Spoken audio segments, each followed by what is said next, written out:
Woodstock by Larry Age. Early August 1969. I headed up home for a visit. I hooked up with a childhood friend who invited me to accompany him on his rounds. George was delivering milk to area grocery stores for Max Yasgur's Dairy. I went along for the ride.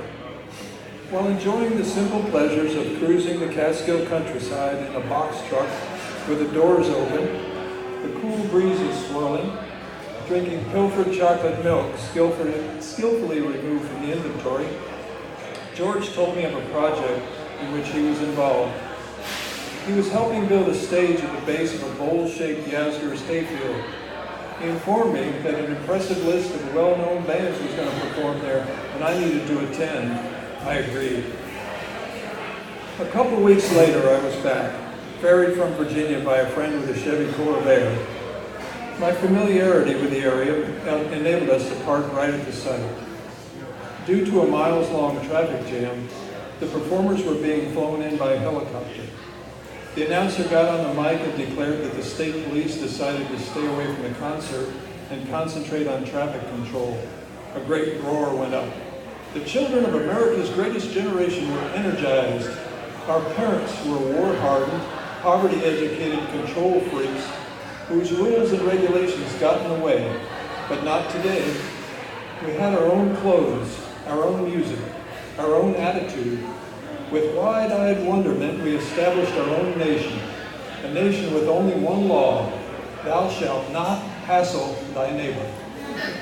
My cousins got there by walking from the farm, which was located on the other side of a large wilderness area. Somehow they found us. One famous act after another performed as night descended into blackness, and the cool country air settled in. Somewhere nearby, a loud voice would declare at regular intervals, "Nothing matters." The guy not far in front of us would stand, face the crowd behind him, and lecture on how all this landscape was once as flat as a fry pan, until a nuclear blast carved it into hills, valleys, and lakes. Then he'd apologize for being under the influence of LSD and sit back down, only to stand and repeat the speech 30 minutes later. Cousin Susie showed me how to conserve body heat by lying against her back to back, and I fell asleep, awaking just before dawn as the Who from England were finishing an hours-long rendition of Tommy. The climax was a spectacular display of illuminated swinging arm fringe and great guitar work, until Peter Townsend bashed his guitar on the stage and threw it to the ground. With dawn came 8 hours of quietness as people began to mill around, seeking to satisfy bodily needs. Very little food was available. The shelves in a small country store were nearly stripped bare. One man in Jeffersonville gave the local children eggs and asked them to have their mothers hard-boil them for the teeming, hungry masses, which they graciously did, not realizing he was going to sell them for $1 apiece. Wavy Gravy, the not too bright, drugged up MC, got on the mic and risked causing violence by announcing that a person running a food concession was trying to rip us off, man.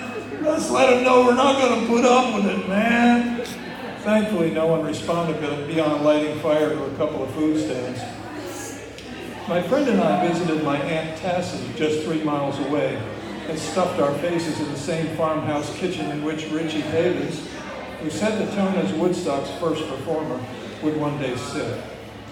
What seemed like a lot of porta potties worked out to a ratio of about 3 per 10,000 people. Obviously, the vegetation in the area was bright green for at least the next year. A few hundred yards from the stage, I noticed a couple of really nice-looking horses tied up against a barn. It seemed odd that they were haltered and saddled. Perhaps someone was giving the hippies horsey rides. 30 years later, while attending a backyard barbecue at my next-door neighbors in Chesapeake, I met the man responsible for those horses. His story went something like this.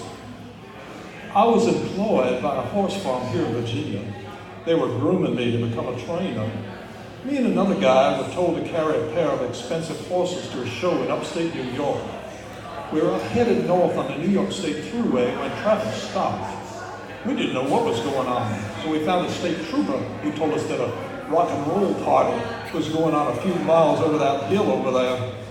We parked the truck and trailer in the median, unloaded the horses, and set off on horseback to check it out. When we got there, we were swarmed by hippie girls. Chicks love horses. I was super popular. I dismounted and got caught up in the whole scene. They introduced me to drugs for the first time. I got thirsty and found a line that had formed at a water spigot near a barn. The holdup was a topless Indian girl cooling herself with a garden hose. I jumped line and asked her if she needed assistance. She did. In fact, she stayed with me and wound up coming with me back to Virginia. After 3 days of girls, drugs, and grew into the mellow vibe or whatever, I had a whole new outlook on life. After a fashion, I realized it was time to head home. No worries, I had a good excuse for not making it to the horse show. Horse show? Where are the horses? I found them still tied up in saddle. Fortunately, somebody had fed and watered them.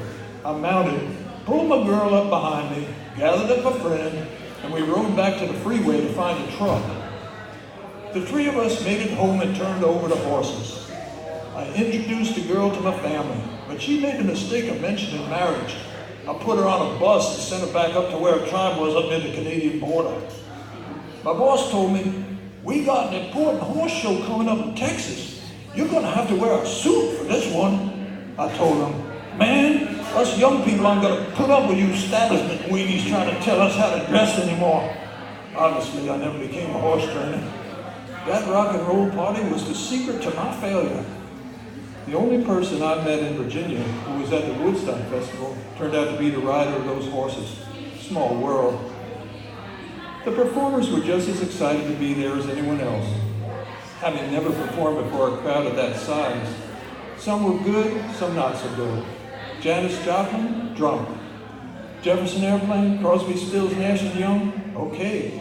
Sly and the Family Stone, very good.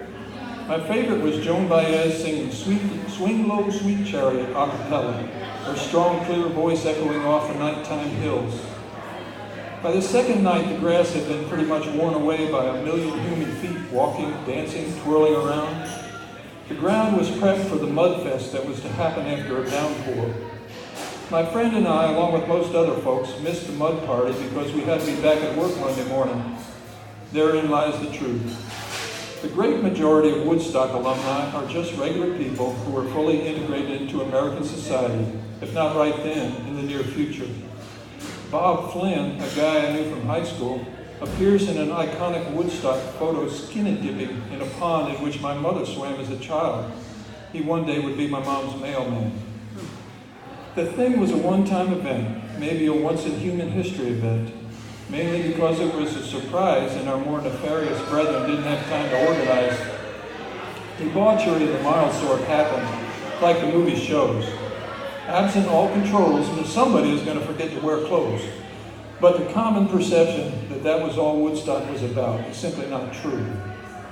With no police presence, no supervision, and no rules except the common decency our parents had instilled, 500,000 of us did pretty good and got to enjoy a few days of peace and music unmolested. A distinct atmosphere covered the place. If not love, there was at least a near total absence of strife. Yeah, we were still lost and seeking, but we had gotten some rest from our individual cares, and we found out what freedom feels like. And for those of us who didn't give up on life, thinking that rock and roll party was the final answer, it certainly was well worth being there.